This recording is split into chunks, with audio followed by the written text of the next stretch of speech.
తన కొరకు తానేమీ చేసుకోలేకపోయానని జీవులు బెంగ పెట్టుకుంటారని పరమేశ్వరుడు ఒక సంవత్సరం మొత్తం మీద దేశకాలముల యందు సృజించిన పరమోత్కృష్టమైన తిథి అక్షయ తృతీయ.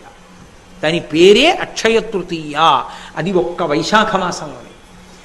ఈ అక్షయ తృతీయకి గొప్పతనం ఏంటంటే, ఈ శరీరాన్ని విడిచిపెట్టి జీవుడు ఇంకొక శరీరానికి వెళ్ళిపోయినప్పుడు కూడా చేసిన పుణ్యాన్ని అనుసరించే ఇస్తారు.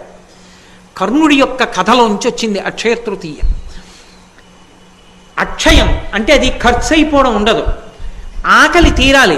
ఏ జన్మలో ఉన్నా నాకు కడుపు నిండా అన్నం దొరకాలి, నేను నలుగురికి పెట్టుకోగలగాలి అనుకున్నవాడు అక్షయ తృతీయ తిథి నాడు బ్రాహ్మణుడికి స్వయం పాకం ఇచ్చుకోవాలి.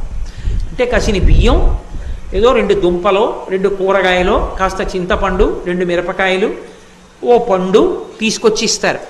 స్వయం పాకం ఇచ్చుకుంటే జన్మాంతరముల యందు కడుపు నిండా తాను తిని తన చుట్టూ ఉన్న వాళ్ళకి పెట్టుకుంటాడు.